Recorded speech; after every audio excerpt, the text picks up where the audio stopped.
বন্ধু নমস্কার। বিগত দিনে আগের ভিডিওতে আমি আমার এক খুব কাছের বন্ধুর ঘটনা ভিডিও আকারে তুলে ধরেছিলাম। প্রথম ভিডিওটি করেছি। আজ সেই বন্ধুরই যে ঘটনা, সেই ঘটনার উপর দ্বিতীয় ভিডিওটি করতে চলেছি। তো সেই দ্বিতীয় ভিডিওর মাধ্যমে যে বার্তাটি আপনাদেরকে দিতে চাই, সেটাতে আপনারা সদুত্তর দিয়ে পাঠাবেন, আমাকে জানাবেন যে সেই বন্ধুটি বা সেই ছেলেটির সম্বন্ধে যেসব জিনিসগুলো হচ্ছে বা আপনাদেরকে যেটা শোনাচ্ছি সেটা কতটা ছেলেটি ঠিক বা বাড়ির লোকেরা ঠিক, সে বিষয়ে একটু যদি আমাকে জানকারি দেন বা জানান, তাহলে হয়তো আগামী দিনে তার যে ভিডিওগুলো হবে তাকে কেন্দ্র করে, তার বাড়িকে কেন্দ্র করে আশা করি খুব ভালো হবে বা সুষ্ঠুভাবে সেই ভিডিওগুলো করতে পারবো আমি। তো যাক বন্ধু, এখন বিষয় হলো, আমি বলেছিলাম যে তাকে কেউ বুঝতে পারে না, তাকে কেউ ভাবতে পারে না, বাড়ির লোকেরা সবসময় তার প্রতি লেগে থাকে। তো ধরুন সেই ছেলেটি বাড়িতে বড় ছেলে, এবার ধরুন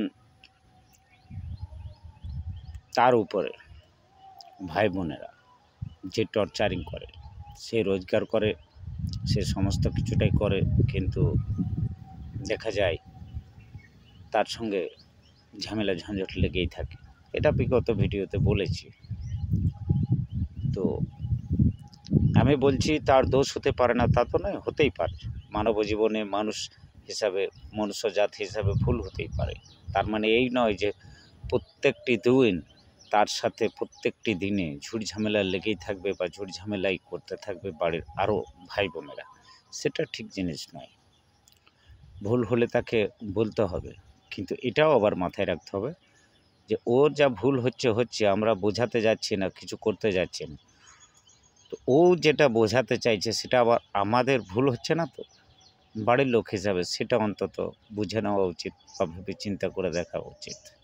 আমি মনে করি, আমার ব্যক্তিগত মনোভাব হিসেবে বলছি। ধরুন এমনও ঘটনা ঘটেছে যে বারে বারে মানে বাড়িতে বনিবনাত হচ্ছে না ভাই বোনেদের সাথে, ভাই বোনেরা একরকম।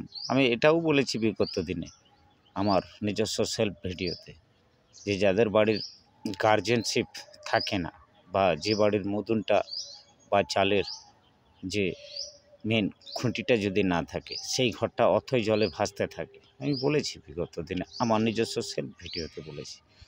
তো সেটাই বলবো যে সেই ভাই বোনেদের কাছে আমি অনুরোধ করছি যে সেই দাদাটিকে তোমরা দেখো, কারণ সেই দাদাটি তোমাদের জন্য কি বিসর্জন দিয়েছে সেটা ভাবার চেষ্টা করো। তোমরা যখন ছোট ছিলে তখন তোমাদেরকে কে খাইয়েছে, কে পড়িয়েছে, সেটা তোমাদেরকে ভাবতে হবে।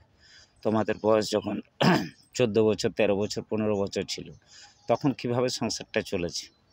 মার ভাত খাইয়ে হোক, শাক ভাত খাইয়ে হোক, তোমাদেরকে তো চালিয়েছে। তাহলে কি অতীতের বিষয়টি কি তোমরা ভুলে যাবে? ঠিক আছে, যদিও ভুলে যাবে, কেউ কারো দয়া মনে রাখে না, কেউ কারো অবদান মনে রাখে না, খুব ভালো জিনিস। অবদান মনে রাখতে হবে না। সে দাদা, সে কষ্ট পাক, যাই পাক, সে বুঝে নেবে, ঠিক আছে। বাড়ির বড় ছেলে, তাকে তো সমস্ত কিছু মাথা পেতে সহ্য করে নিতে হবে, খুব ভালো জিনিস। কিন্তু সাথে সাথে এটাও ভাবা দরকার যে তার উপরে যে টর্চারিং, সেই টর্চারিংটা বন্ধ করো। টর্চারিং বন্ধ না করলে হয় সে মরে দেবে, আমি বলেছি বিগত দিনে, হয় সে মরে দেবে, তার কাছে আর কোনো পথ নেই, আর নচেত সে বাড়ি ছেড়ে চলে যাবে। তো ওই যে এটাও বলেছি আমি বিগত দিনে, যে দাঁত থাকতে দাঁতের মর্ম বোঝা যায় না। একটা মানুষ যতদিন জীবিত আছে ততদিন বোঝা যায় না, যখন মানুষটি চলে যাবে তখন বুঝতে পারা যাবে যে সে আমার কত কাজের ছিল বা কীভাবে ছিল বা কী করতো। তখন কাঁদলেও কিন্তু আর কিছু পাওয়া যাবে না। তো যাকে এইটুকুই বলবো যে তার সম্বন্ধে রীতিমতো সবসময় ভাবো। এমনকি সেই বাড়িতে ঝামেলা ঝঞ্ঝট করে কারোর সঙ্গে বনিবনাত না হলে সে হয়তো 4 দিন, 5 দিন, 10 দিন, 1 মাস, 2 মাস খেতে চাইছে না, খাচ্ছে না। কেন খাচ্ছে না? আরে খাচ্ছে না তোমরা বলছো, মানে তোমরা কোনো দিনের জন্য বলছো না যে আমাদের ভুল হয়ে গেছে, তোমরা স্বীকারও করছো না। আরে তোমরা স্বীকারটা করো, দেখো দাদাটা তোমাদেরকে কতটা ভালোবাসে, তোমরা বুঝতে পারছো না, ভুল করছো, তোমরা এখনও বুঝতে পারছো না। তোমরা ভাবছো আমাদেরকে ভালোবাসে না, আমাদের বাড়িটাকে দেখভাল করে না, আমাদের বাড়ির সম্বন্ধে তার কোনো চিন্তা ভাবনা নেই, বাড়িটা বানানো যাচ্ছে না, এই যে জিনিসগুলো ভাবছো সেই দাদাটির উপর, এগুলো করো না। এবার আমি এত কথা বলছি কেননা ও আমার খুব কাছের বন্ধু, তাই আমি বলছি আর কি ওর সম্বন্ধে। খুব কাছের বন্ধু, আমি ছেলেটিকে তো হাড়ে হাড়ে চিনি, আমার ক্লাসমেট, আমার সাথে পড়াশোনা করেছে, আমি খুব ভালো করে তাকে চিনি, যার জন্য এই কথাটা বলছি। হয়তো তার বাড়ির ভাই বোনেদের কাছে আমি হয়তো খারাপ হয়ে যাব যে আমাকে আমার এই জীবনদা আমাদেরকে এত সব জ্ঞান দিচ্ছে বা বোঝাচ্ছে, না বিষয়টা তা নয়। আমি তো এটাও বলেছি যে সারা জীবন যতদিন আমি বেঁচে আছি ততদিন মানুষের কাছ থেকে জ্ঞান নিয়ে যাব, ছোট বড় সকলের কাছ থেকে। কারণ পৃথিবীতে কোনো এমন কোনো ব্যক্তি নেই যে সম্পূর্ণ জ্ঞানী, যতদিন সে বেঁচে আছে তাকে শিখেই যেতে হবে, জ্ঞান নিয়েই যেতে হবে, এটাই সিস্টেম। কিন্তু তোমরা কেন মনে করছো যে তোমরাই জ্ঞানী? আরে তোমরা আজকে দুটো পয়সা ইনকাম করছো, যেটা করছো সেটাও কিন্তু দেখো কোনো না কোনো আকারে কোনো না কোনোভাবে হয়তো তোমার ওই বড় দাদাটির অবদান রয়েছে, সেগুলো কেন ভুলে যাচ্ছ? ওইগুলো ভুলো না। আজকে দুটো পয়সা রোজগার করছো বলে এইটা কেন ভেবে নিচ্ছ? এটা ভাবো না। আজকে দাদাটা যদি কিছু করে ফেলে তাহলে তখন কি তোমাদের ভালো হবে? তো আশা করি ভালো হবে, এটাই মনে করছো তোমরা। আরে তোমাদের বিয়ে থাওয়ার ব্যাপার আছে, তার নিজের ছেলেটি নিজে এখনও বিয়ে করেনি, আর মাটি তো কোনো কিছু বোঝেই না। মাটা তো একেবারে মানে বোকা যাকে বলা হয়, মাটা তো কিছু বোঝে না, তো বোঝে না বলেই তো সমস্যাটা হলো। তোমরা ঝামেলা করবে, তোমাদের ঝামেলার জন্য দাদাটা খাবে না, এবার মাটা তাকে বোঝাতে আসবে যে চল বেটা খেয়ে নে। তা কেন তোমরাও তো বলতে পারো, তোমরা বললেই তো দাদাটা খুশি হবে যে না ভাই ঠিক আছে, যা হয়েছে হয়েছে, ওরা আমাকে বলছে ঠিক আছে, ভাই বোন হতেই পারে ঝামেলা, তাহলে অটোমেটিক খেতে যাবে। এবার তোমরা অন্যায় করছো আর মাটা আবার প্রলেপ লাগাতে যাচ্ছে, তাহলে মাটার কথাটা শুনবে? মাটার কথাটা শুনে খাবে? নিশ্চয়ই খাবে না। তো সেটাই আমি অনুরোধ করছি, সেটাই বলছি, এরকম কেন করছো তোমরা? তোমাদেরকে দেখো আগের ভিডিওতে অনেক কিছু বুঝিয়েছি আমি, কিন্তু এগুলো করো না। এগুলো করতে করতে দেখা যাবে তোমার দাদাটা হয়তো পৃথিবী থেকে সরে গেছে বা হারিয়ে গেছে, তখন কাঁদলেও আর ফিরবে না। কিন্তু বারবার কথাটাকে বলছি, অতএব এটা করো না। এটা প্রত্যেকটি বাড়ির ক্ষেত্রেই, মানে প্রত্যেকটি বাড়ির ক্ষেত্রেই ঘটনা ঘটে। আরে হবেই, এটা হবেই। এটাও ভাবো না যে আমি সংসারটা চালাচ্ছি বা আমরা এখন সংসারটা চালাচ্ছি, আর একদিন যখন তোমরা ছোট ছিলে তখন যে সংসারটা সেই চালিয়েছে, সেটা তো সে বলতে চাইছে না, কারণ ও বলবে না।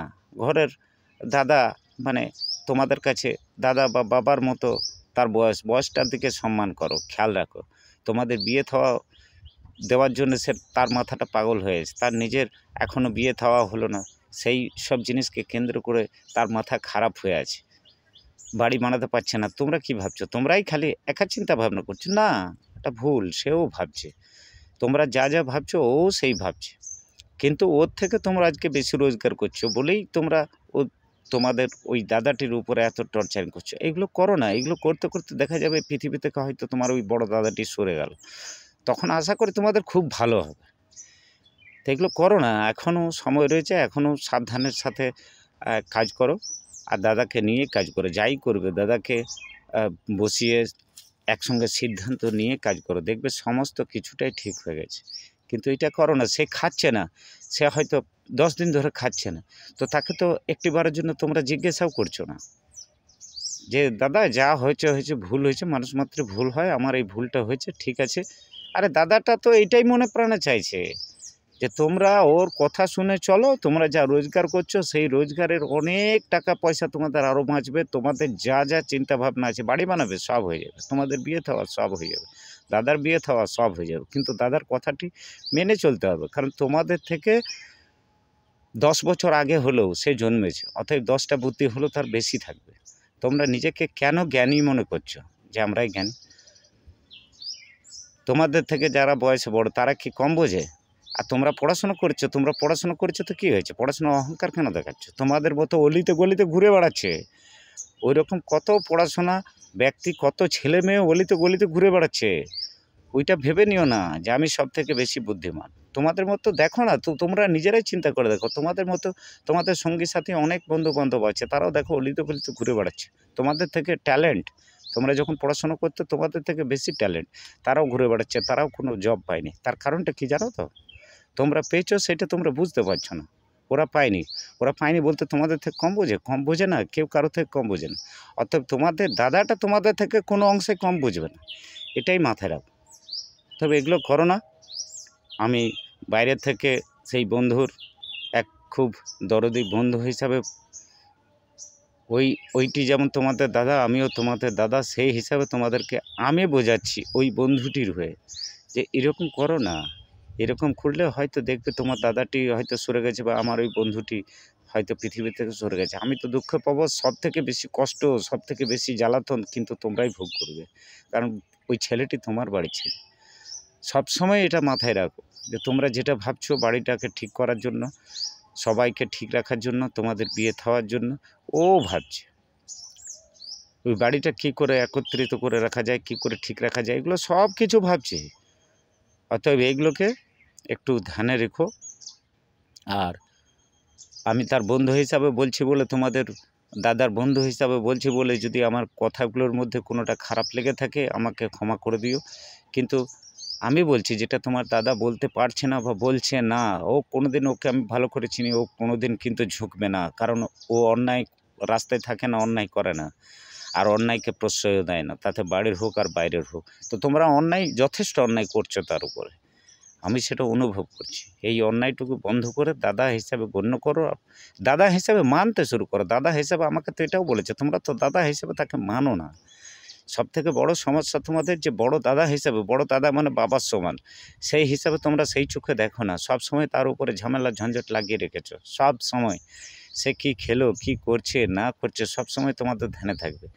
আচ্ছা বলো দেখি, তোমাদের বাড়ি থেকে যদি দাদাটা চলে যায়, তাহলে কি তোমরা সুখী হয়ে যাবে? হবে না, আরও বেশি কষ্ট পাবে। এটা এখন অনুভব করতে পারছো না, যখন চলে যাবে বা সরে যাবে সারা পৃথিবী থেকে ও, তখন তোমরা বুঝতে পারবে। অতএব তোমাদের সকলকে বলবো, বোন ভাই যেই আছো ওই বাড়িতে, আমি সকলকে অনুরোধ করব যে সেই দাদাটিকে খুব নিজের মতো করে খুব ভালোবাসো, তাকে এত ভালোবাসা দাও, তাকে কোনো কিছুর কমি, কোনো কিছুর জন্য চিন্তা ভাবনা করতে দিও না। দেখো সব কিছু ঠিক হয়ে যাবে তোমাদের বাড়ি, তোমাদের বিয়ে থাওয়া হবে, দাদার বিয়ে থাওয়া হবে। তোমরাও তো চিন্তা করছো দাদার বিয়েটা দিয়ে দিলে খুব ভালো হয়, তাহলে দাদার বিয়েটা কী করে হবে তোমরা যদি লেগে থাকো?